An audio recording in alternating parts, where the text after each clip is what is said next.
Você já sentiu vontade de estar em um mundo mágico, assim como um videogame? Ou melhor, você já teve vontade de ser um guerreiro em um jogo de RPG? Ou até melhor, conseguir uma waifuzinha gótica de baixa renda? É claro que isso seria muito divertido, né galera? Tomar um chopp na taverna porão da cidadela, ou enfrentar dragões em uma batalha de guilda, mas isso só parece possível dentro de um videogame. Mas esse era o sonho do nosso protagonista. O sonho do Marquinhos era de criar um jogo no estilo do Final Fantasy, e ele queria tanto isso que ele acabou transmitindo esse sonho para sua irmãzinha. Vocês sempre pedem que eu traga obras com lutas e romance, então eu trouxe esse romance aqui pra vocês. A obra tá muito boa, galera. O nosso prota vai ganhar uma habilidade muito apelona, vocês vão ver. Então assista até o final que essa obra aqui tá muito massa. O Marcos e a Sofia ingressaram na Square Enix, a renomada empresa por trás do jogo. Contudo, eles acabaram sendo colocados no setor de vendas, bem distante do ambiente criativo que eles tanto almejavam. Essa situação deixou Marquinhos profundamente frustrado, a ponto dele cogitar desistir de seu sonho como programador, pois ele havia dedicado um tempo considerável aos estudos e mesmo assim parecia muito distante de realizar os seus planos. Percebendo a desmotivação de seu irmão na empresa, a Sofia o lembra dos tempos de infância, quando o grande sonho do Marquinhos era de construir o seu próprio Final Fantasy. Sempre sendo um irmão inspirador, ele incentivava a Sofia a jogar videogame, prometendo que um dia eles iriam criar o próprio jogo. O Marcos era um verdadeiro entusiasta nerd, e ele já havia jogado todos os Final Fantasies, e ele desejava ser como um protagonista.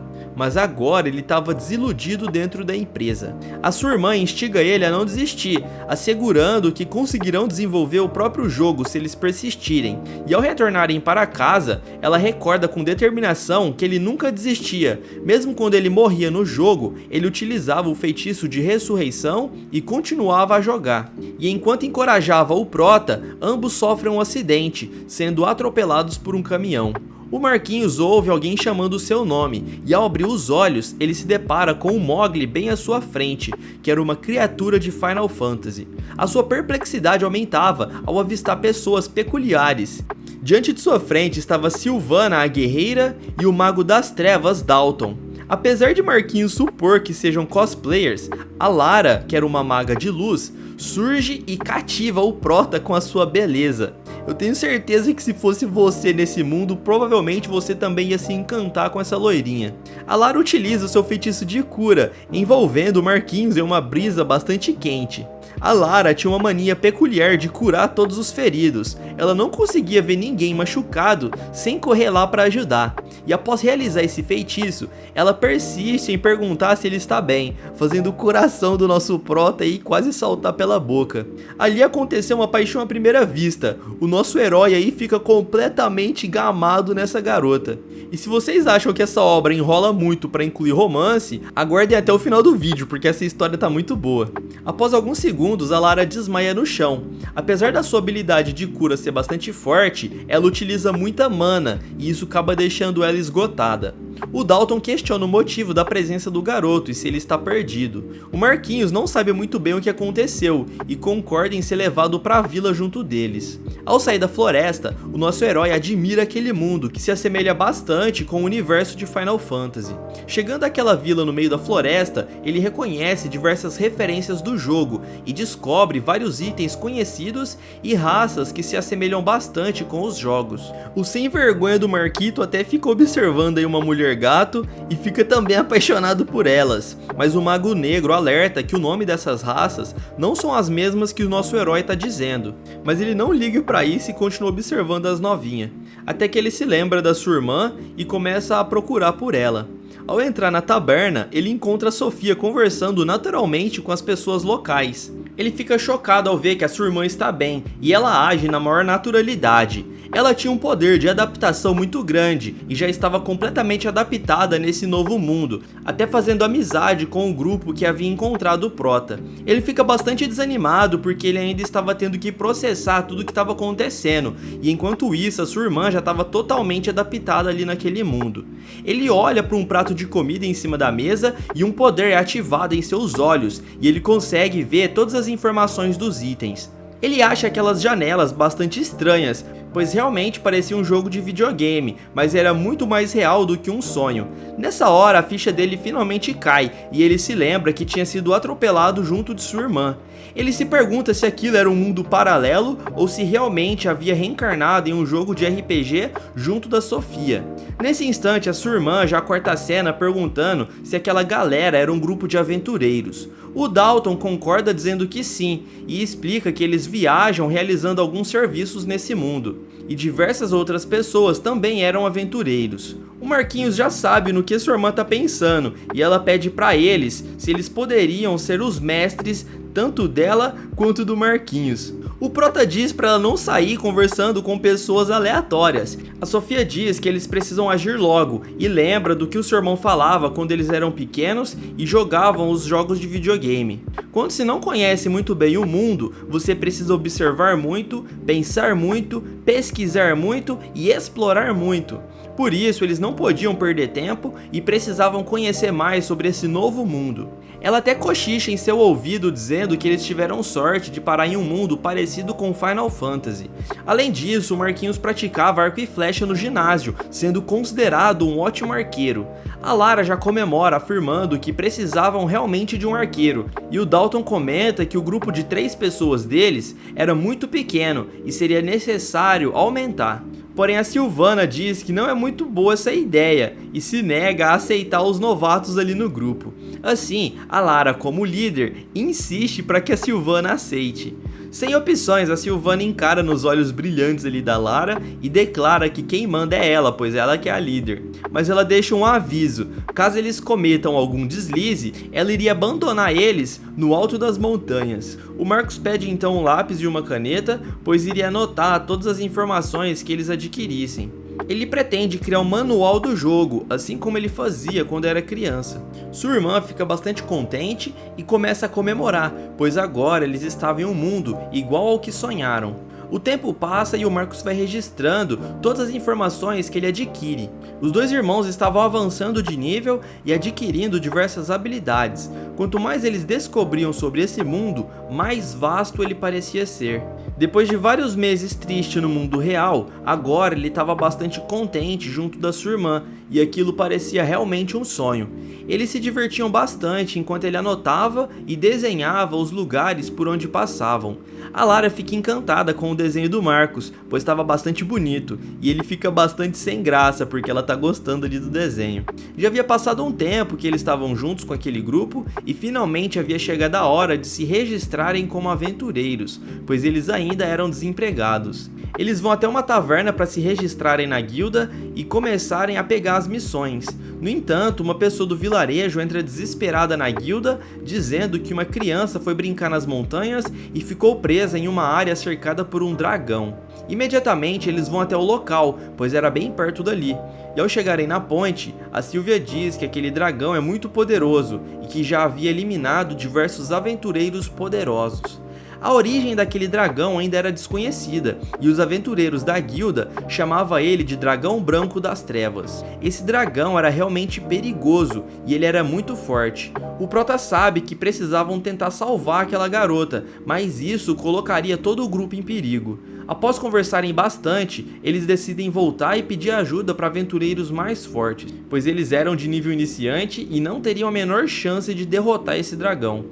O Prota fica pensando na garotinha que está em perigo, e se não conseguirem salvar ela o mais rápido possível, ela provavelmente não iria sobreviver. Nesse instante, a sua irmã se lembra de como ele era muito maneiro quando ele era criança. Ela era uma garotinha mimada e sempre queria tudo nas mãos, mas ele a ensinava como agir e sempre a tratava com bastante paciência. Ela até comenta que ele parecia um protagonista de videogame. Então ela diz bem alto para todos que não precisam de um motivo para ajudar alguém e revela que vai tentar salvar aquela criança. Ela corre para tentar salvar a garotinha, dizendo que eles precisam dar cobertura para ela e chamar a atenção do dragão. Os integrantes do grupo começam a lançar magias e flechas no intuito de distrair aquela criatura. Como Sofia era bastante rápida, ela consegue pegar a garotinha e corre novamente para deixá-la em segurança. O Prota então usa sua habilidade de enxergar os detalhes. O poder do nosso herói parecia ser bastante útil, mas ainda era de nível baixo e ele não consegue encontrar o ponto fraco daquele dragão. Então ele se lembra do desenho que ele havia feito no outro dia daquele mesmo lugar e percebe que está tendo um deslizamento de terra bem próximo do dragão. E ao lançar uma flecha, todo o barranco desmorona. Ele grita pedindo para sua irmã segurar a sua mão, pois aquela era a brecha perfeita para eles escaparem com vida. A Sofia lança a garotinha nos braços do Marcus e ele a segura, deixando a garotinha em segurança. Porém, algo bem triste acontece, galera. A sua irmã acaba sendo pega por aquele dragão feroz. Infelizmente, ela vai de arrasta pra cima logo cedo na história. A Lara até tenta usar sua magia máxima de cura, mas aquilo não funciona. A Sofia realmente tinha batido as botas. Os seus colegas lamentam o ocorrido e ele toca no rosto da sua irmã, que agora estava bem gelado. Ele tenta acordá-la, mas aquilo era impossível. Ele então tem a ideia de usar a magia de ressurreição, assim como ele fazia nos jogos de Final Fantasy, e isso deixa os membros ali da equipe um pouco chocados. A Lara explica a ele que essa magia de ressurreição não existe, é apenas um conto de fadas. Ao ouvir isso, o mundo do Marcus desmorona e ele percebe que a sua irmãzinha caçula estava morta e não tinha nada que ele pudesse fazer. Este é o início dessa jornada, galera. Será que a magia de ressurreição realmente não existe? Ele não acreditava nisso, pois aquele mundo era exatamente igual ao mundo de RPG, e ele insiste com a Lara perguntando se não há nada que ele possa fazer. E exatamente nesse instante, o corpo da Sofia começa a brilhar, surgindo um cristal. Sempre que as pessoas morriam, um cristal contendo a essência de sua vida era formado. Aquilo era muito apavorante para ele, ver a sua irmãzinha sendo morta diante de seus olhos. Realmente o Prota estava bem traumatizado, galera. Eles voltam para a taverna com a garotinha salva, porém os outros aventureiros ficam sabendo da notícia e vão até lá tirar satisfação com o grupo do Marcus. O Rodolfo, um paladino, diz que o grupo deles é bastante imprudente, e a ladra Nila diz que eles são fracos e que não deveriam tentar lutar com criaturas poderosas. Além de ter perdido a sua irmã, ele ainda tinha que lidar com esses valentões folgados. O Rodolfo o ataca lançando o Prota na parede e começa a xingar ele bastante. Ele diz que o Prota é fraco e que deveria pedir ajuda e não tentar encarar aquele dragão poderoso. E enquanto isso, o Marcus apenas encara sem dizer nada. Ele não acreditava que nesse mundo de Final Fantasy não existia a magia de ressurreição, e até começa a se culpar dizendo que ele que deveria ter morrido no lugar dela. Ele começa a se lembrar da época que ficavam jogando videogame, e desde sempre ele foi como um mentor para ela. Não tê-la mais ao seu lado o deixava em pânico. Nesse instante, a Nila dá um abraço no Rodolfo dizendo que ele fica muito bonito quando tá bravo. O nosso herói não liga pra nada, ele apenas quer ficar triste ali de luto no seu canto. E ao ver que não conseguiu tirar o nosso herói do sério, aquele paladino vai embora dizendo pra eles sumirem da vila. A Sylvia diz que aquele paladino realmente tinha razão e que não deveriam ter lutado sem pedir ajuda de outros aventureiros. Eles sentem falta da Lara e o Dalton diz que ela tem a complicada mania de sempre querer curar as pessoas que estão feridas, mesmo que essa ferida não seja física, ela precisava curar. E nesse instante a Sylvia fica preocupada, pensando no que a Lara e o Marcus estão fazendo sozinhos no quarto. A cena corta e vemos a maga de luz indo até o quarto do Marquinhos. Ele está completamente destruído e ela chega lá para consolá-lo. Ela entrega o cristal da vida da sua irmã e explica sobre os cristais. Geralmente o cristal é enterrado junto do corpo da pessoa, mas quando alguém muito importante morre, é comum guardar o cristal da alma em um amuleto. Ele recebe o item e começa a chorar. Para consolá-lo, ela o abraça bem forte, com a intenção de fazê-lo se sentir melhor. A coitadinha da Lara só tinha boas intenções, mas o nosso Prota sem vergonha percebe onde que está o seu rosto e se afasta imediatamente. Ele começa a brigar com ela, dizendo que não há nada que ela possa fazer para que ele possa se sentir melhor, e que ela nem conhecia a Sofia direito, por isso ela não tinha que ficar falando nada.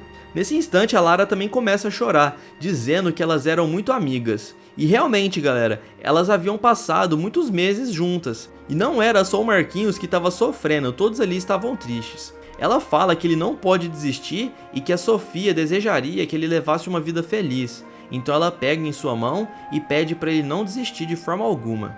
O nosso Prota vai procurar alguma forma de usar a magia de ressurreição e trazer a sua irmã de volta à vida, assim como ele fazia nos jogos quando era criança. Mais tarde eles fazem um piquenique para poder deixar o Marquinhos contente. O nosso herói pede desculpas para Lara por ter gritado com ela mais cedo e diz que estava bastante bravo. A garota é bastante boazinha e diz que não tem problemas, então eles começam a lanchar para tentar se divertir, e até mesmo o nosso prota começa a pensar em coisas positivas para não ficar tão para baixo. Sem que eles menos esperem, um monstro selvagem aparece e eles tomam um baita susto. O Marcos estava ainda um pouco traumatizado com a morte da sua irmã e fica tremendo de medo e começa a entrar em desespero, achando que todos ali iriam morrer. Porém, a Lara, com calma, diz que tá tudo bem, pois aqueles monstros eram de nível muito baixo. Essas criaturas explodem e causam dano em área, então com medo de matar a Sylvia, ele acaba pulando, derrubando a guerreira no chão. Ela fica muito brava, dizendo que ele não precisava de ter feito isso, e todos o alertam que esses monstros são bem fraquinhos, e que não causariam destruição alguma. A guerreira se limpa porque o seu rosto ficou tudo cheio de poeira, e o prota percebe que estava exagerando um pouco. Após voltarem ao piquenique, ele percebe novamente aquele seu poder ocular se ativando. Ele enxergava as características de todos os alimentos, detalhando todos os ingredientes que foram utilizados. Enquanto seus amigos discutiam qual era a receita secreta da comida preparada pelo Dalton, o nosso herói fala com total precisão todos os ingredientes que ele utilizou. Isso acaba deixando eles muito surpresos, pois havia algumas ervas que foram utilizadas em pequenas quantidades, e mesmo assim, o Marcos conseguiu adivinhar o sabor. O prota diz que na verdade ele não estava adivinhando o sabor, ele conseguia saber as propriedades quando olhava para os itens. E o Dalton questiona se por acaso essa é a habilidade chamada Libra. Essa magia só existia nos contos de fadas, e eles questionam se isso é mesmo possível ou não. O Mago Negro explica que a Libra é considerada o olho que tudo vê de Deus, e é um poder que só existe nas histórias de fantasia. Ele fica bastante empolgado, pois se ele realmente tinha uma habilidade como essa, era bem possível que existisse a magia de ressurreição. A Lara percebe que isso realmente pode ser verdade, então o prota pede para que todos contem a ele as magias dos contos de fada, pois ele iria anotar cada uma delas. O nosso herói pega um caderno e escreve todas as histórias que seus amigos lhe contam. Existe uma lenda sobre uma criatura mítica capaz de reviver os mortos. Essa criatura era chamada de Fênix. Se a habilidade de Libra existisse no mundo real, mesmo sendo baseada em um conto, pode ser que a magia de ressurreição também exista, e ele fica bastante empolgado com essa possibilidade. Eu não sei vocês, mas a Sofia estava sendo uma das minhas personagens preferidas. Eu não queria que ela morresse logo de começo. Todos ali ficam um pouco assustados com o que ele diz, mas começam a cogitar que isso realmente possa ser verdade. Então ele ia fazer o que a sua irmãzinha o lembrou. Ele iria observar muito, pesquisar muito, pensar muito e explorar muito. Ele estava mais decidido do que nunca a viver como um explorador aventureiro, e a partir de hoje ele aprenderia a habilidade de ressurreição para trazer a sua irmã de volta à vida. A Lara estava decidida a ajudá-lo e disse que vai procurar junto dele. Os outros integrantes não querem muito, pois eles não acreditam que a magia de ressurreição seja real. Então a Lara segura nas mãos da Sylvia, a guerreira, e com os olhos brilhando, ela fica insistindo para que ela aceite. Sem escolha, a Sylvia acaba aceitando, já que a Lara é a líder do grupo. O Dalton diz que precisam ir atrás de informações e sugere ir até a grande biblioteca, ou perguntar para o informante verde. Eles explicam que esse informante cobra preços exorbitantes, mas que suas informações são precisas. Certa vez uma mulher pediu informação sobre sua herança deixada pelo marido, pois ela não sabia onde estava o tesouro, e o informante verde cobrou 10 milhões para dizer onde que o baú de tesouro estava. Eles percebem que o informante verde realmente cobra muito caro e já descartaram essa hipótese. Eles tentam pelo menos conferir quanto de dinheiro eles têm para poder contratá-lo. Somando tudo, eles tinham cerca de 150 dinheiros. E isso era muito pouco, galera, não dava para comprar nem um vasinho de planta. Eles decidem então somar todos os itens que eles têm para tentar vender. O Dalton tinha apenas um pedaço de bombe, que é aquela criatura lá que explode. Eles pesquisam no mercado para saber o valor, e um pedaço de bombe custa apenas 1 dinheiro. Isso era muito barato, então não valia a pena caçar os bombes para vender. A outra alternativa era ir até a biblioteca pesquisar alguns livros que falassem sobre magia de ressurreição, mas como eles eram aventureiros de baixo nível, não tinham acesso a essa biblioteca, e a Lara começa a pedir desculpas por não serem aventureiros de renome. No entanto, eles tinham uma carta na manga. O Marquinhos tinha habilidade de Libra, e isso era algo que pudesse dar vantagem a eles. Eles imaginam que com essa habilidade ele vai poder enxergar as fraquezas dos inimigos, e assim eles poderiam juntar uma grana e fama bem rápido, e com isso poder entrar na grande biblioteca. Então eles partem para o centro da vila procurando informações com essa habilidade do nosso herói. Ele observa bastante coisa, mas logo percebe que esse poder não revela fraqueza alguma, somente informações bem básicas dos itens. Se ele fosse usar essa habilidade em combate, era praticamente inútil, pois não fornecia informações que ele desejava. Ao procurar por um emprego na taverna, eles encontram um cartaz de recompensa daquele dragão. A quantia era tão grande que o Dalton mal consegue ler, e eles estavam oferecendo 20 milhões de dinheiro pela cabeça desse dragão. Os outros aventureiros que estavam ali começam a apontar o dedo pro grupo do nosso herói, dizendo que foram eles que tiveram um membro morto pelo dragão. O Marquinhos entra em choque e se lembra daquele dia, e aos poucos sua motivação vai indo embora, ao perceber que os desafios nesse mundo são muito mais difíceis do que ele imaginava. A Sylvia diz que eles estão organizando uma excursão para matar o dragão, e o líder é o Rodolfo, aquele paladino lá. O Dalton então se questiona se por acaso eles iriam conseguir entrar naquele grupo de caça, e a Lara disse que precisam pelo menos tentar. A única forma deles conseguirem dinheiro seria matando esse dragão junto do grupo daquele paladino. Porém o Rodolfo não confiava neles, pois eles eram fracos e a guerreira Sylvia diz que nem adianta tentar. Enquanto discutiam sobre isso, o Marcos bolava uma estratégia usando a sua magia de Libra. Ele então troca os alimentos que o seu grupo havia pedido, dizendo o que cada um deveria comer. Seus amigos não entendem nada, então ele explica que todos ali pediam sempre a mesma comida todos os dias, e que deveriam fazer um teste logo após almoçarem. Eles vão para a floresta e conseguem derrotar um monstro com bastante facilidade. O Dalton diz que o seu feitiço está um pouco mais forte, a Sylvia revela que o seu machado parecia bem mais leve, e a Lara comenta que os seus feitiços estavam mais poderosos. Tudo isso foi graças ao seu poder de Libra. O nosso prota percebeu que se ele se esforçasse bastante, ele conseguia enxergar informações ocultas naquelas janelas. Aquelas informações continham o buff que cada comida dava. Isso era exatamente igual à mecânica que existe no Final Fantasy XIV. Cada alimento dava uma vantagem específica, como aumento de precisão, aumento de concentração, um buff no nível espiritual e assim por diante. A guerreira não acredita muito nisso, mas fazia o total sentido. Eles estavam sentindo que os seus corpos estavam diferentes em combate. A Lara comenta que ouviu que em um restaurante muito famoso, os garçons traziam um prato especial para cada cliente, o que poderia ser algo parecido. O Marcos comenta que essa sua habilidade é muito útil para buffar os integrantes do grupo, porém, quando ele estava em batalha, as situações eram diferentes, pois ele sentia bastante medo e se tornava um completo inútil. Ele desejava ficar mais forte para ajudar os seus amigos, e nesse instante uma besta selvagem aparece. Todos eles ficam morrendo de medo, pois era um monstro bastante forte e eles não conseguiriam derrotar. Mas para surpresa de todos, aquele paladino metido aparece, derrotando o monstro com apenas um golpe. Ele fica em uma pose maneira e todos os membros do seu grupo aparecem dizendo que ele é demais. Os amigos do Rodolfo ficam tirando o sarro do Marcos, pois ele havia errado todas as flechas quando tentou caçar aquela ave mais cedo.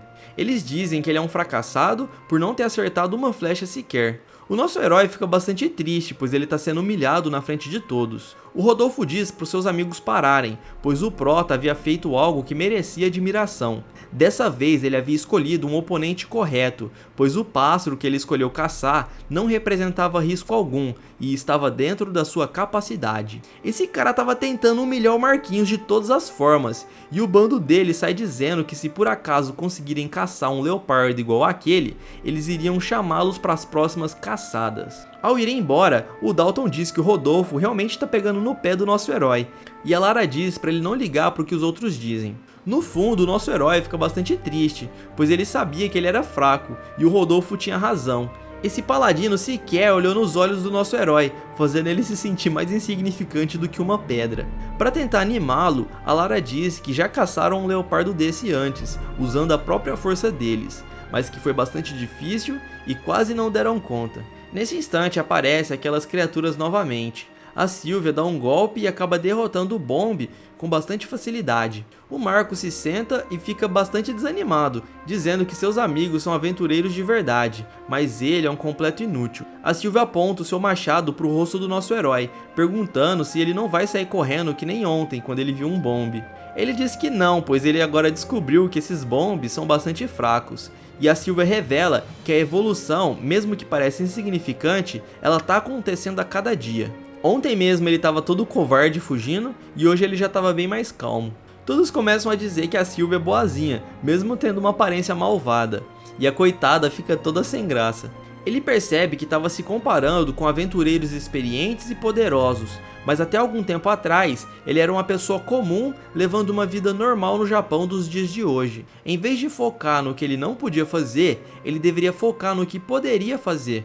Ele começa analisando um pedaço de bombe, e ele nota algumas informações e fica pensando em como usar esse pedacinho explosivo em combate. O Dalton disse que os mineiros usavam para escavação, só que em combate não tinha muita utilidade, pois as chances de explodir eram muito baixas. Usando o poder da Libra, ele podia ver com detalhe qual pedaço podia explodir e qual pedaço não tinha chance de explodir.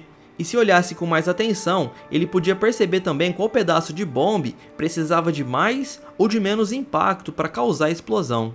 A Lara nota bem e vê que ele estava usando as flechas que vieram junto com seu arco, então resolve presenteá-lo com flechas de qualidade, por isso que ele estava errando todos os tiros. Ela dá um sorriso e ele fica extremamente apaixonado.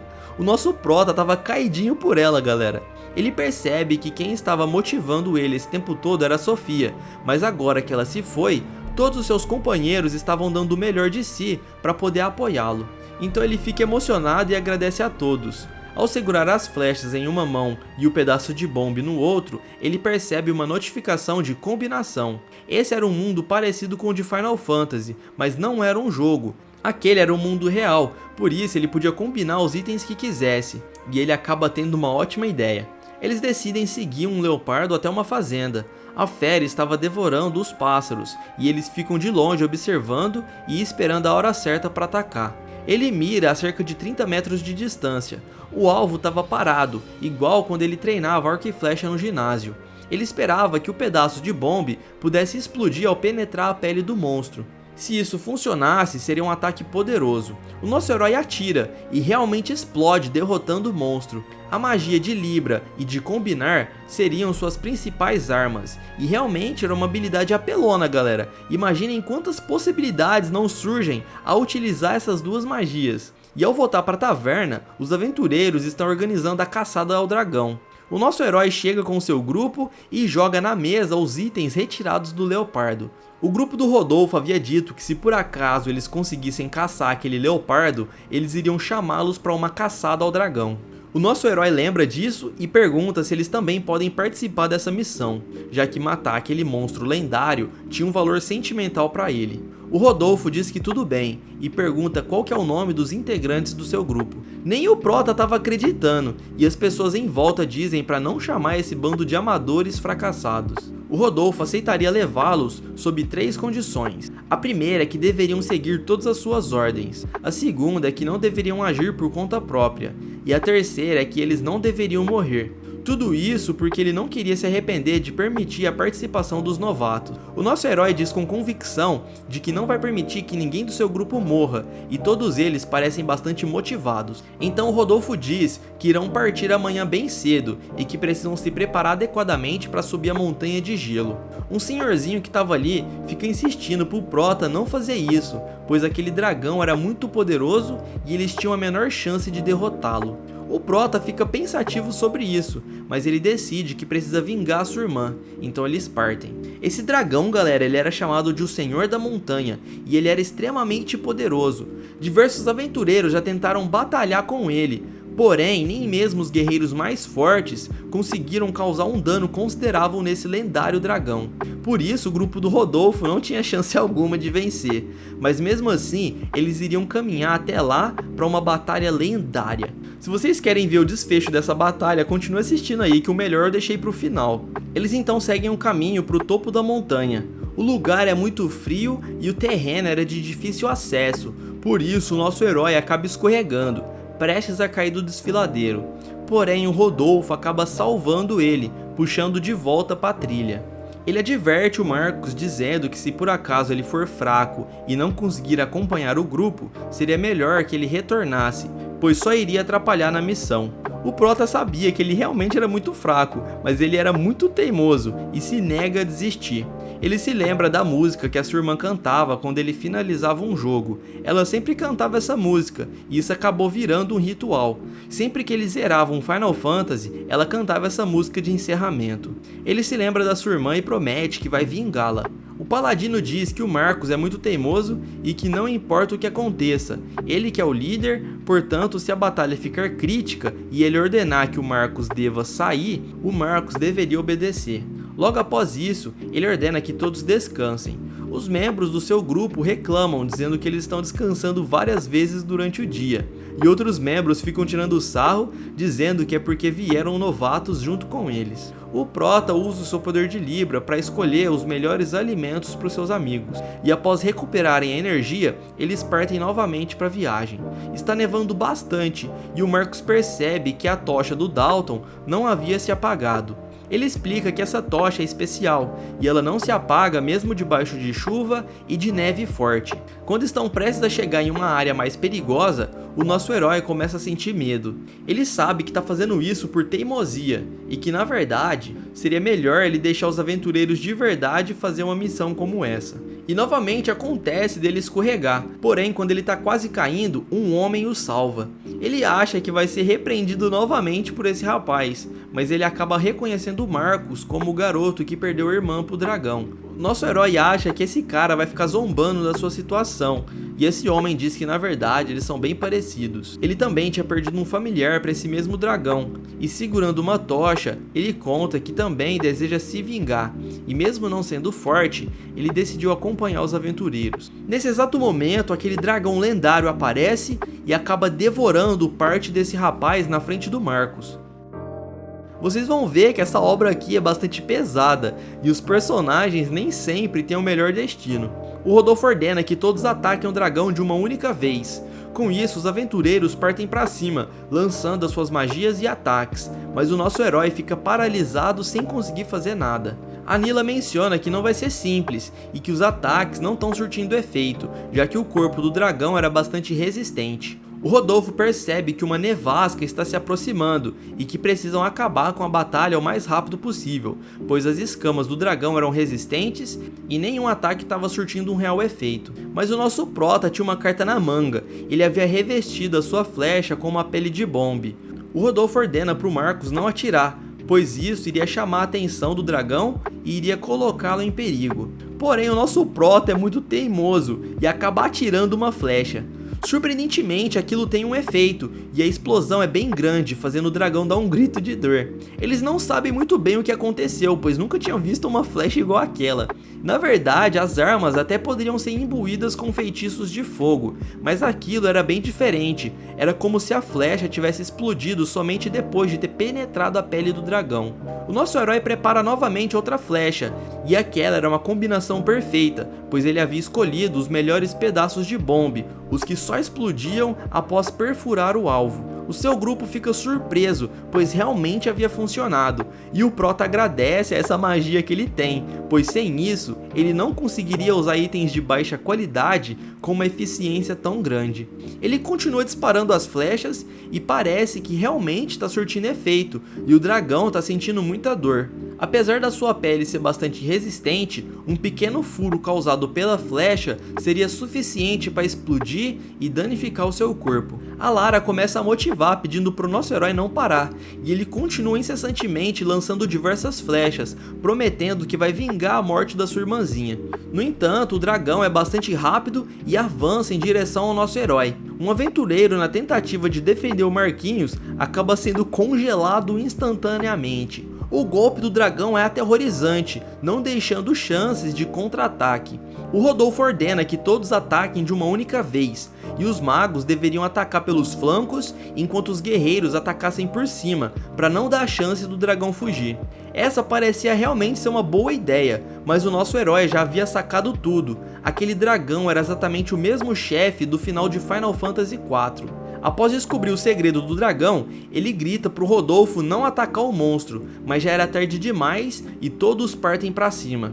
O nosso herói se joga para tentar salvar o Dalton e a Lara, e nesse exato momento, os outros grupos de aventureiros acabam caindo naquela armadilha. Enquanto todos estão em cima do dragão para atacar, ele usa o poder de nevasca, lançando um raio congelante em todos ao redor. Esse ataque é poderoso e a neve se espalha por todos os lados. Dentro de poucos segundos, todos os guerreiros que atacaram estão congelados no chão.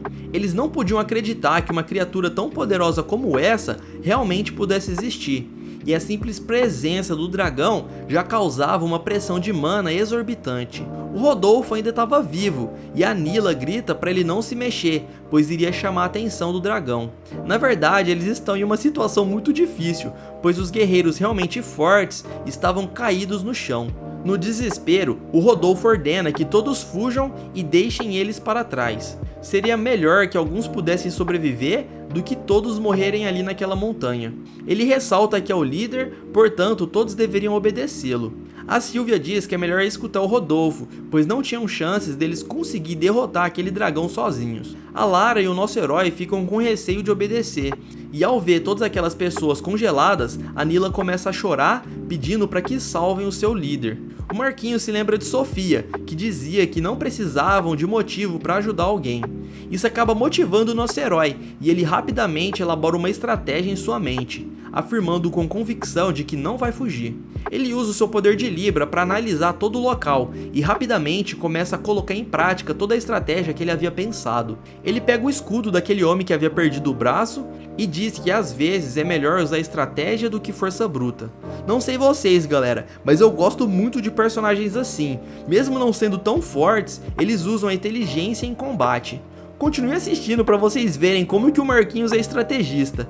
Ele grita dizendo que odeia ver pessoas morrendo sem conseguir ajudá-las. A companheira do Rodolfo, a Nila, começa a chorar bastante, pois ela não queria ver o seu amigo sendo deixado para trás. Ele pede para Lara curar todos os aventureiros que estão congelados, e os seus amigos até começam a achar que isso é uma loucura e que não iria funcionar, já que aquele dragão era de nível lendário. Ele diz para Sylvia que vai funcionar sim e que precisam confiar nele, e que a única coisa que precisam fazer é ganhar tempo para Lara poder curar todos eles. O Dalton pergunta se por acaso tem chance disso dar certo, e o Prota diz que não tem tanta certeza, mas que precisam tentar. Ele então conta a história de dois homens chamados Cecil e Caim. Eles lutaram contra uma criatura em um lugar chamado Caverna de Névoa, e em determinado momento eles enfrentaram um dragão que se transformava em névoa, e quando o dragão estava transformado, os ataques não tinham efeito. Ele podia se transformar em névoa e todos os danos eram praticamente nulos, e ele conseguia contra-atacar. O nome desse dragão era Dragão de Gelo. Ele estava contando uma história de Final Fantasy IV, mas eles não sabiam. Para derrotar esse dragão no jogo, você não podia atacar ele quando ele estava transformado em névoa, pois ele não sofria dano e ainda conseguia dar um contra-ataque poderoso. A única forma de vencer era esperar o momento certo e então lançar um golpe certeiro. Os amigos dizem que nunca ouviram essa história, e o Dalton percebe que essa situação é muito parecida com o que eles estão enfrentando agora. Se fosse igual no jogo, o dragão não conseguiria manter o poder de névoa por muito tempo. Eles deveriam esperar sem atacar até que aquela neblina ao redor dele desaparecesse. Isso parecia realmente uma loucura e estava muito difícil para eles confiarem no nosso herói. O dragão então se prepara para devorar o Rodolfo e ele grita para todos confiarem nele e não atacarem o dragão. Sem escolhas, eles preferem não atacar e a Lara grita que confia no nosso herói. Ela havia decidido acreditar que o feitiço de ressurreição existia, mesmo sendo um conto de fadas. Por isso, ela iria apoiá-lo em qualquer decisão que ele tomasse. Não era agora que ela iria desconfiar dele. Galera, eu falo pra vocês, a cada dia que passa o nosso herói fica cada vez mais apaixonado, vocês vão ver. Ele pede para os seus companheiros curarem os feridos, e a Lara obedece, dizendo que precisam agir logo, pois muitas vidas estão em jogo. Ela então acaba chamando os outros curandeiros para ajudar. A névoa em volta do dragão finalmente se dissipa, e o nosso herói diz que agora é a hora certa de atacarem. Todos já estavam preparados e começam a lançar magias mais poderosas possíveis no dragão. No entanto, o monstro é realmente muito poderoso e acaba acertando a sua cauda no escudo de Marcos, fazendo ele ser jogado para longe. Por estar um pouco atordoado, ele quase é atingido pelas garras, sendo salvo no último instante pelo machado da Sylvia. Ela diz que não acredita muito na história dele e que apenas está fazendo isso para ajudar os seus companheiros. Ela se demonstra muito forte e consegue lançar as garras do dragão para longe. Em seguida, o Mago Negro acaba lançando alguns feitiços para ganhar um pouco mais de tempo. A Lara, junto dos outros curandeiros, não estão conseguindo tratar os ferimentos, pois aquela magia de gelo era realmente muito poderosa. O que também dificultava bastante é que a sua cura era apenas de nível 1, por isso não estava tendo muito efeito. O plano não estava surtindo bons resultados, e a mana de todos já estava quase chegando no final. Os feridos ainda estavam caídos no chão, e a criatura se prepara para atacar a Lara, que estava um pouco distante, tentando salvar os feridos. Se o nosso herói tentasse atacar o dragão, sua flecha seria contra-atacada, já que o monstro estava iniciando a sua transformação em névoa. Por isso, a única opção que ele tinha era aguardar sem realizar ataque nenhum. E é realmente isso que eles fazem. Enquanto o dragão está no modo névoa, ele não ataca ninguém. Ele apenas aguarda para utilizar a nevasca de contra-ataque. O Marcos percebe isso e ordena para todos ficarem parados, sem mover nenhum músculo. Ele acaba colocando o seu escudo no chão e prepara um novo ataque. Ele pede para o Dalton utilizar a força máxima assim que a névoa se dissipar. Ele se lembra que já derrotou esse inimigo milhares de vezes ao lado de Sofia, e agora ele iria utilizar a estratégia que sempre usou no videogame. Após a névoa sumir, eles disparam vários ataques e o nosso herói lança o seu arco no chão. Apenas com o escudo em suas mãos, ele parte para cima daquele dragão feroz. Todos acham que aquilo é uma loucura e que não iria funcionar, mas tudo isso fazia parte do seu plano. Ele vai de encontro com a boca aberta ali do dragão, e o monstro acaba mordendo seu escudo que ele havia utilizado para se defender. Em uma outra mão, ele estava segurando um núcleo de bombe. O nosso herói havia pego várias peles e feito uma bola bastante resistente, que só explodia quando entrava em contato direto com o fogo. Ele se lembrou que aquele rapaz que havia perdido o irmão estava segurando uma tocha, e o dragão havia devorado o braço junto com a tocha. E as chamas não se apagavam, mesmo quando entrava em contato com a água ou com o gelo. Por isso, provavelmente, a tocha ainda estava acesa dentro do estômago do dragão. O nosso herói pega aquela bola de bombe e lança dentro da boca da criatura, causando uma explosão gigantesca. Todos ficam surpresos e não sabem se aquilo realmente havia funcionado. A fumaça toma conta do local e o nosso herói acaba sendo jogado para longe. Quando a poeira abaixa, aquele dragão lendário estava derrotado. O corpo dele estava totalmente destruído e a Sylvia fica de boca aberta.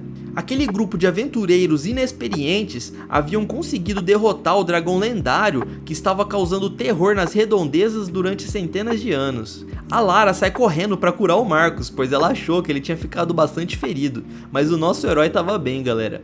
Ele acaba mostrando o cristal da alma ali de sua irmã, dizendo que conseguiu vingá-la. Agora ele iria fazer de tudo para encontrar a magia de ressurreição e trazê-la de volta à vida. Quando ele fizesse isso, ele iria pedir para ela cantar a música de encerramento, já que ele havia derrotado o chefão final de Final Fantasy IV. Na vila, todos comentam sobre a demora dos aventureiros, e provavelmente eles já haviam sido derrotados pelo lendário dragão. Porém, nesse exato momento, um garoto aparece gritando, dizendo que o grupo conseguiu voltar e que todos estavam com vida. As pessoas na taverna ficam espantadas e não acreditam que isso seja verdade. Para comemorar, todos fazem uma festa, e isso era motivo de alegria, pois a vila estava sofrendo bastante com os ataques desse dragão. Até mesmo a economia local estava sendo prejudicada, pois os comerciantes não estavam nem negociando mais com a vila, porque ali estava muito perigoso. Os familiares daquele rapaz que havia perdido o irmão aparecem no hospital e acabam revelando pra gente que ele não morreu, ele apenas perdeu seu braço. Não seria possível o Marcos derrotar o dragão se esse cara aí não tivesse seu braço devorado, então de uma forma ou de outra ele foi bastante útil. A esposa dele comemora porque agora ele não vai mais precisar ficar obcecado nessa sede por vingança. O Dalton e a Sylvia ficam felizes com a comemoração na vila e percebem a Lara fazendo tiara com flores. A Sylvia explica que a magia de cura só serve para aliviar a dor ou estancar sangramentos, e reconhece que a Lara fez um esforço muito grande para tentar salvar aquelas pessoas, e isso demonstrava que ela tinha um bom coração. Ela traz para os seus amigos coroas de flores. Ela coloca uma na cabeça da Sylvia, a guerreira, outra na cabeça do Dalton, o Mago Negro, e quando ela ia entregar para o arqueiro Marcus, ele toma da mão dela e coloca bem na cabeça da garota. Ela fica apaixonada com esse gesto, e para cortar o clima, o Rodolfo aparece ali junto da Nila. A garota tá bastante sem graça, pois havia zoado com o Prota dias antes, e no final das contas foram eles que haviam salvado seu grupo. O Paladino fica perguntando por que o nosso herói quebrou a promessa e que ele havia colocado todo mundo em perigo. No entanto, o Marquinhos disse que se ele não tivesse feito isso, todos iriam morrer, e se ele tivesse a oportunidade de fazer tudo de novo, ele iria fazer sem pensar duas vezes. Ele não conseguia pensar na hipótese de todos morrerem na sua frente, por isso ele não tinha arrependimentos. O grupo do Rodolfo até poderia chamá-lo de idiota e olhar feio para ele, mas nada era mais importante do que uma vida. Após falar isso, todos ficam chocados, encarando para ver a reação do Rodolfo. E de uma forma surpreendente, o Paladino admite que o nosso herói é um aventureiro impressionante. Ele se mostrou um bom estrategista e lutou bravamente, o que mostrava que ele era um aventureiro digno. De forma entusiasmada, ele estava reconhecendo o nosso herói como um verdadeiro herói, e estende a mão para o Marcus. Eles se cumprimentam e o Rodolfo disse que se surgisse uma nova oportunidade de lutarem juntos, ele teria o maior prazer em ajudar. O grupo do nosso herói não esperava essa reação, então começam a rir. Eles já estão se despedindo para partir em uma nova aventura, e a Nila reconhece que havia agido de forma injusta com o Marcus. Se não fosse ele, todo o seu grupo teria morrido, e ela também o reconhece como um grande herói, e acaba se despedindo. Mas antes de ir embora, ela entrega a ele um espólio da guerra. Aquela era uma garra de dragão, e alguns diziam que servia para proteger de ataques mágicos. A Lara fica com ciúmes da Nila, e vai tirar satisfação com o Marcus. Ela diz que ele não deve se preocupar somente com a vida dos seus amigos, mas que ele também deveria se preocupar com a própria vida, e não se colocar em perigo que nem ele fez dessa vez, porque aquilo acabou deixando ela muito preocupada. Galera, pintou um climinha aí nessa hora, hein? Nesse instante, aquela garota que foi salva pela Sofia aparece com um buquê de flores para agradecer ao nosso herói por ter sido salva pela irmã dele. A garotinha chora, dizendo que se ela não tivesse se colocado em perigo, a Sofia não teria morrido. O Marcus agradece pelas flores e diz para ela aproveitar bastante a sua vida, pois era isso que a sua irmã iria querer. A menininha dá um grito dizendo que vai aproveitar ao máximo, e então eles seguem em sua jornada. A Lara disse que se ele tivesse perdido a sua vida naquela luta, ela iria ficar bastante triste, e pede para ele prometer que não vai se colocar em perigo novamente. Ele pede desculpas por ter causado bastante preocupação nela e promete que vai ficar mais forte para proteger todos eles. Depois dessa batalha, a jornada deles iria ficar cada vez mais difícil e eles teriam que enfrentar novos desafios na busca da magia de ressurreição. Essa história é muito boa, pessoal, e se vocês quiserem que eu continue trazendo ela, comentem aí pra gente parte 2. Ele usa a magia de Libra para poder analisar o colar dracônico e percebe que se for utilizado corretamente, terá bastante valor. Eles caminham então para o reino da magia, passando por diversos desafios. Este mundo era bastante diferente do Japão moderno onde ele morava, por isso eles precisavam enfrentar muitos desafios para poder chegar em certos lugares. A cena acaba cortando e vemos uma mansão. Lá tá tendo uma reunião de algumas mulheres. Elas eram 3 irmãs e pareciam pesquisar sobre magias antigas. Elas comentam que está havendo bastante avanço no descobrimento de tais feitiços. Elas haviam descoberto uma chave especial que seria bastante útil. O nome dessas irmãs era Sandy, Cindy e Mindy. Elas eram bastante poderosas e se denominavam como a Guilda da Magia Proibida. Eles haviam chego até Mysidia e esse local existia dentro do jogo de Final Fantasy 2 e 4. O nosso herói esperava conseguir alguma pista da magia de ressurreição nesse local. A cidade era grandiosa e existia uma árvore colossal no centro da cidade, com algumas gaiolas gigantescas penduradas. Eles se dirigem até a Guilda dos Aventureiros dessa cidade e percebem que não poderiam entrar na grande biblioteca. Nosso herói fica bastante bravo, batendo na mesa, perguntando o porquê deles não poderem entrar. O senhor explica que recentemente eles sofreram diversos ataques terroristas e que por causa disso estavam tendo mais cautela ao receber novos visitantes. Para ter uma chance de entrar na biblioteca, o nosso herói se registra para pegar a sua licença de aventureiro. Essa era uma carteirinha que possibilitava ele de pegar alguns trabalhos especiais e era bem parecida com aquela licença do Hunter x Hunter. Por enquanto, só estava aceitando entrar na biblioteca quem fizesse parte da Academia Real ou fosse convidado pelo Estado. O Dalton explica que o exame para entrar na Academia Real é muito difícil de passar. Mesmo se você conseguisse uma nota excelente, estaria concorrendo com outros competidores, e apenas os magos mais fortes conseguiam entrar. Ele já começa a ficar sem esperança, então decidem conversar com aquele informante verde, que cobra preços exorbitantes. Se não desse certo, eles até cogitam assaltar um banco. Ao chegar até o salão daquele informante, eles veem uma garota no balcão bastante nervosa. Ela sai correndo para fora e acaba se esbarrando no Marquinhos. A atendente os chama, perguntando se eles têm algum pedido para fazer. A Lara vai até lá para dar as informações que precisam, e a atendente pede para que eles preencham um formulário, explicando que o pagamento deve ser feito de forma adiantada. O Marcos explica que querem saber informações sobre o feitiço de ressurreição. A mulher entra numa sala para perguntar o valor para o informante, e ao retornar, ela diz que custará 600 milhões de dinheiro. Esse era um valor absurdo, galera, e eles precisavam derrotar cerca de uns 30 dragões lendários para ter essa quantia de dinheiro. Eles achavam que estavam ricos porque tinham derrotado aquele dragão, mas essa informação era muito mais cara do que imaginavam, e todos ficam paralisados. Porém, o Marcos começa a rir igual um bobo, e eles não entendem o porquê dele tá dando essas gargalhadas. Na verdade, ele estava aliviado, pois como o informante estava cobrando um valor tão alto, isso significava que ele tinha alguma informação importante, e isso lhe dava esperanças de que essa magia fosse real. Eles ouvem o ponto que ele tem a apresentar e realmente fazia sentido.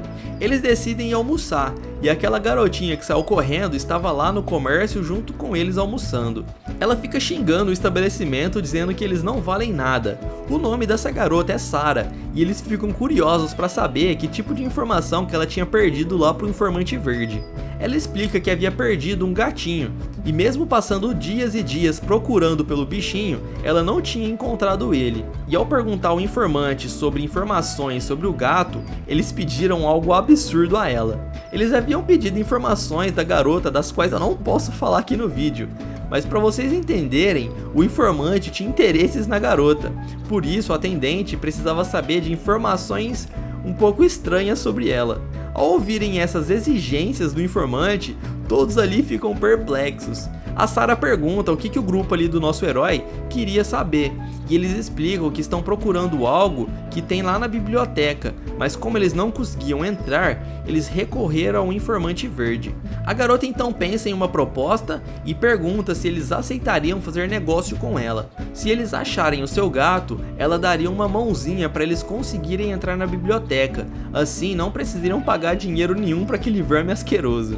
Ela conhecia alguém que trabalhava naquela biblioteca, por isso conseguiria colocá-los lá dentro. Eles ficam chocados com essa possibilidade, pois assim não precisariam roubar nenhum banco. Eles aceitam e já começam a andar pela cidade procurando pelo gato. A única informação que eles tinham do gato é que ele era da cor cinza azulado e tinha um tamanho médio. Eles então começam a procurar incessantemente. O Marcos olha por debaixo das carroças, dentro do lixo, e nada de encontrar o pestinha do gato. Eles até perguntam para um mago na rua, mas são completamente ignorados. O Dalton explica que os magos dessa região são bastante metidos, por isso eles não davam atenção para aventureiros de origem duvidosa. A Sarah diz que tem uma pista bem forte, pois havia falado com uma criança que morava na região e a mãe dela tinha visto um gato. Ao chegarem lá, a mulher é bem grande e tem um visual amedrontador. Eles ficam com medo da moça e ela explica que um gato ladrão estava rondando próximo à sua casa. O gato havia roubado algumas roupas e cabides, e mesmo que as roupas fossem baratas, não era de graça. A mulher estava bastante brava e eles acabam pedindo desculpas e saindo dali. Nem mesmo a Sarah sabia que seu gato era um ladrão. Imagina só, você tá na rua e passa dois gatos numa moto. No caso aí é um gato só, né? Eles começam a pensar que isso é bem estranho, pois gatos não costumam ter esse tipo de atitude. Ela havia esquecido de mencionar que o seu gato era de uma raça de gatos mágicos e que havia ganhado de alguém. Eles perguntam por que ela não disse isso logo, já que era uma informação importante. Mas para Sarah, o seu gato era como se fosse um gato qualquer. Ela não achou que esse tipo de informação ia fazer alguma diferença. Nesse instante, o nosso herói se lembra que brincava de fazer paraquedas de cabides com roupas. Ele já sabe onde provavelmente o gato tá, e sugere que procurem no local mais alto da cidade. O local mais alto da redondeza era a Torre do Relógio, e eles se encaminham para lá. Era provável que o gatinho estivesse lá no topo, e eles ficam curiosos para saber o motivo. Ao chegarem lá, o gatinho realmente estava na parte mais alta e estava utilizando um cabide com roupas. O gato era um Gaeli Cat e o seu nome era Luca. O Marquinhos se lembra que em um dos jogos de Final Fantasy tinha um gato mágico que utilizava pipas para voar. E sempre era um mistério se aquela pipa estava amarrada no gato ou se fazia parte do corpo dele. Parecia que os gatos mágicos daqui utilizavam cabides com roupas. E ele estava se lembrando dessa informação, pois costumava amarrar os seus bichinhos de pelúcia em um cabide com uma camiseta para tentar fazer eles voarem. A Sarah abraça bem forte o seu gatinho, pois estava sentindo muita falta dele. Mas nesse instante, uma daquelas moças misteriosas da Guilda da Magia Proibida acaba aparecendo. Ela rende a Sarah com uma foice próxima de seu pescoço, e todos ficam em choque, se perguntando o que era aquilo e de onde surgiu essa mulher. Outra moça aparece voando e pousa lentamente no telhado. Aquela era uma magia de levitação e era uma magia de nível avançado, o que significava que aquelas mulheres eram bastante poderosas. Essa mulher aparece logo em seguida perguntando para Sarah se ela sabe para que servem aquelas gaiolas gigantescas nas árvores. Aquelas gaiolas impediam que outras pessoas arrancassem as penas de sua cauda, e de uma forma intimidadora, ela pergunta se a garota sabia dessa informação, chamando ela de princesa.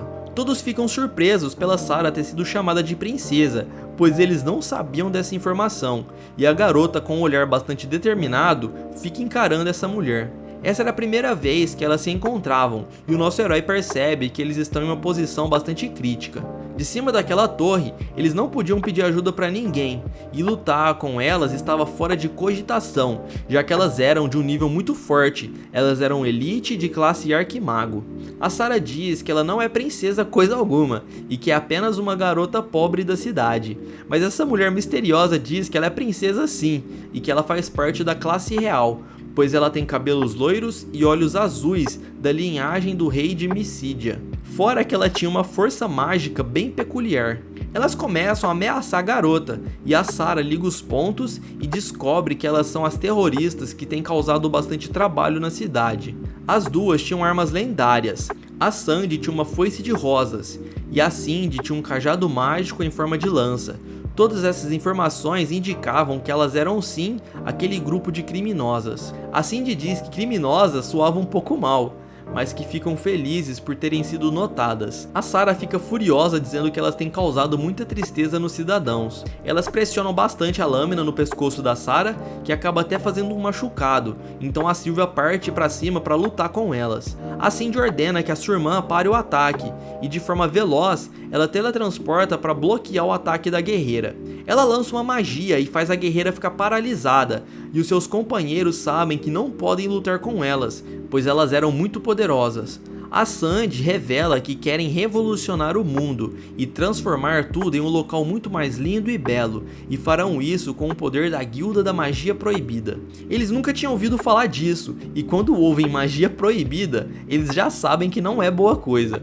A Sandy diz que eles são ignorantes e que as pessoas sofrem bastante todos os anos e que precisam resolver os problemas da humanidade. Elas farão isso com a chegada da nova era do mundo, e assim todos irão agradecer quando os resultados surgirem. Por isso elas precisavam do poder da Sarah. Sem ela, esse plano não era possível. A garota diz que isso é estúpido, pois diversas pessoas acabaram morrendo.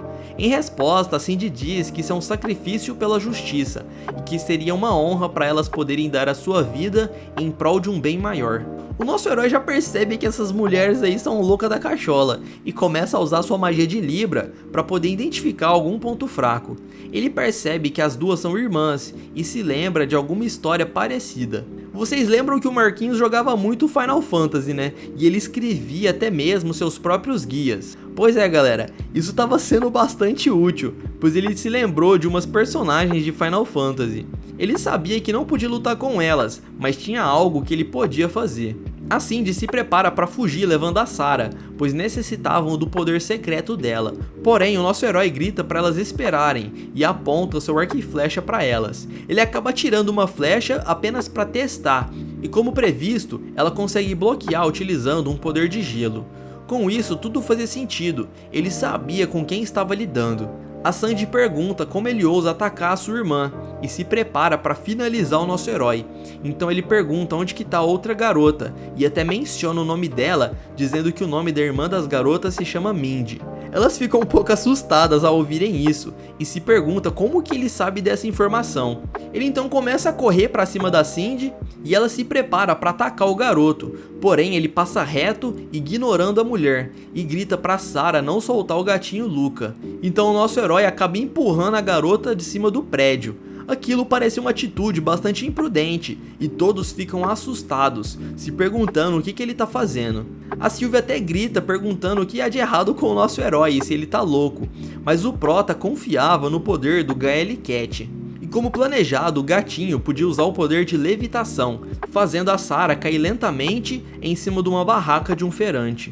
O Marcos era um verdadeiro nerd e ele havia guardado em sua memória as informações de todos os vilões. Ele sabia que não tinha chance de lutar contra essas três irmãs, e agora que a Sarah estava lá embaixo, ela podia pedir ajuda para a polícia mágica. Ele pergunta se essas garotas vão fugir, pois o reforço vai chegar em breve. A Cindy pergunta para Mindy se ela conhece esse garoto, e ela responde que nunca ouviu, mas ela sabia que precisava acabar com ele, pois ele sabia demais e apresentava um risco para os seus planos. A irmã mais velha se chamava Cindy, a do meio se chamava Sandy e a caçula era a Mindy. Elas eram os chefes de Final Fantasy IV e também eram summons de Final Fantasy X. A Cindy diz que ele sabe de informações das quais ele não deveria saber e revela que ele tem uma forte energia mágica. Ela começa a ficar biruta e pergunta quem ele é. Ela tinha se interessado pelo nosso herói e desejava capturá-lo para fazer experimentos. Ela começa a liberar o seu poder e a energia espiritual dela é tão forte que todos ali começam a ser esmagados no chão. O nosso herói percebe que está ferrado e ela causa uma explosão gigantesca, destruindo todo o prédio. Os seus amigos estavam desmaiados e ele observa todos eles caídos no chão. Prestes a perder a consciência, ele consegue ver aquela maluca se aproximando dele, dizendo que a diversão está prestes a começar. Se você gostou desse vídeo, deixa o seu like e se inscreva no canal. Se você quer a parte 2, comenta aí pra gente. Se tiver bastante comentário, eu já trago logo a continuação dessa obra. Então é isso aí, valeu e até mais, pessoal!